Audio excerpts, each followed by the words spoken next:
gonna fix the E30 again. And fuel all over. I don't know what. We love going through the comment section on our videos. Or I should say either JT or Eric loves to. But whether it be the conversation between Alex or Dakota being a certain fatherly figure or giving suggestions for our next videos, we love reading them and it does help us out quite a bit. With that being said, today's episode of the Build Sheet is brought to you by a viewer suggestion, and that is to go over some of the best practical modifiable cars that are out there today.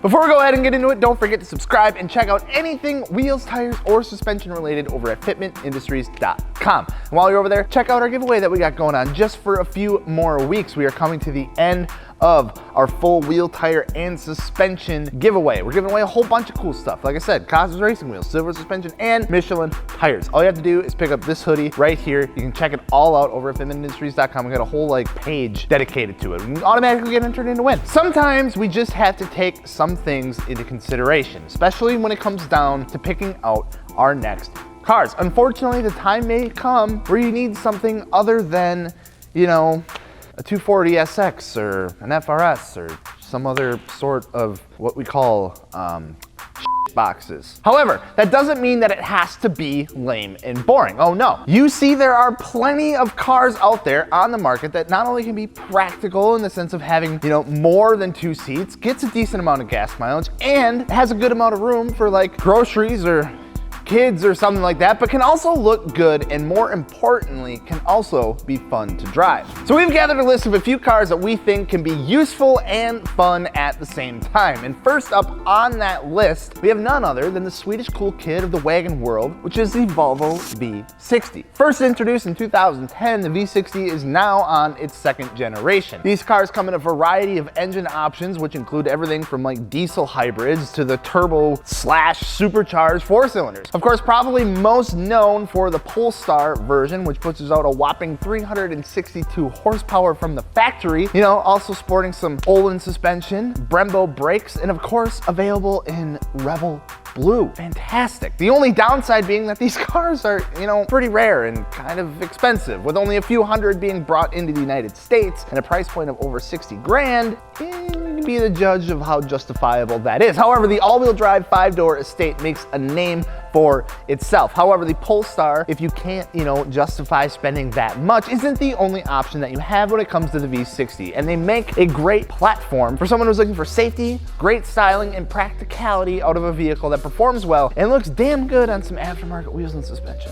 Up next, we have the domestic rival of the beloved Subaru WRX, which is the Ford Focus RS. Now, when the RS finally became available in the United States, we really saw them take off, as we're more than thrilled to have another hot hatch hit our market. Again, offering similarities to the WRX, you know, 4 doors, 4-cylinder, turbocharged, all-wheel drive car. However, this time, it's a hatchback with 350 horsepower and getting 26 highway miles per gallon. The Focus RS takes all the practicality of the regular Ford Focus and just bumps it up a little bit to perform great, look great, and of course has a decent amount of aftermarket support. The all-wheel drive again makes this car another great platform for those who deal with all 4 seasons wherever they live. And the only downside to the car outside of the whole, you know, head gasket and rusting is that it's a bit pricey. However, there is always the option of like the Focus ST, for example, which offers similar performance minus the all-wheel drive and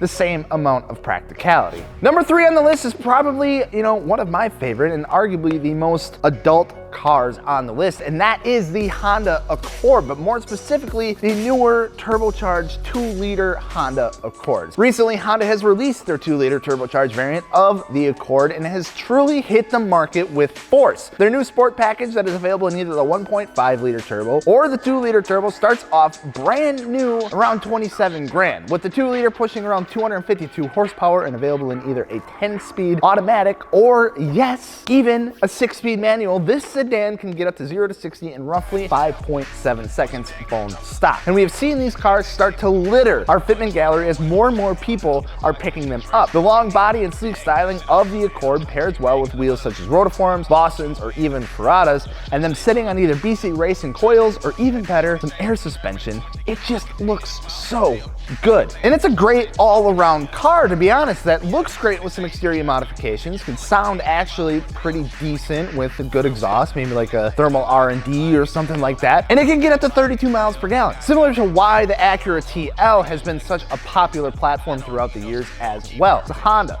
they're parts galore, they last forever, they get a decent amount of miles per gallon, and they're just fun to wrench on. I truly believe that we are going to see the Accord start to be one of the platforms that a lot of people are going to go with, and we're going to see them start popping up more and more. Which brings us to our fourth and final car for today, and that would have to be none other than the Volkswagen Golf or GTI. Again, another little hot hatch, this time from the other side of the world. These cars can be picked up for relatively pretty cheap, and whether you want to go with the TDI or the good old-fashioned 2-liter turbo, you can't really go wrong. And for the most part, the newer models are pretty dang reliable. We all know the running joke, okay? Like Volkswagens and the check engine lights and how they can be reliable. Well, the older ones, yeah, maybe, you know, just don't, that we won't get into it. However, like I said, the newer GTIs do pretty well, and there are really no complaints about them. But if you really want that reliability, you can go ahead and get yourself one of them TDIs, you know, Diesel brothers. Air suspension, rotiforms, exhaust, tunes,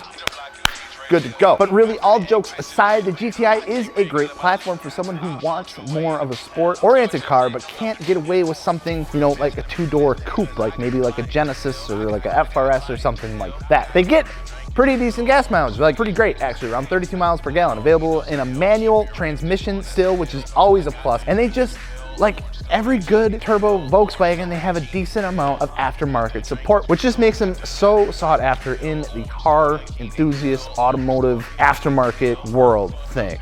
Right, it's early, I haven't like fully woken up yet. So there you have it. If you're looking for a new car to get yourself into that needs to have, you know, just a little bit of practicality in the sense of having room for more than one other person, is like pretty reliable, can still deliver a smile here and there, then the last 4 examples are what we think are a great place to start looking. However, if there are cars that you think that should have made the list that we didn't include, feel free to comment them down below on what you think they would be. I know half of you have probably written it already and are just like, how dare you forget insert car name here. How dare you? But we hope you guys enjoyed. Don't forget to subscribe. And if you're looking for some new wheels, tires, or suspension for your car, don't forget to hit up fitmentindustries.com. I'm Gels from Fitment Industries. We will see you later.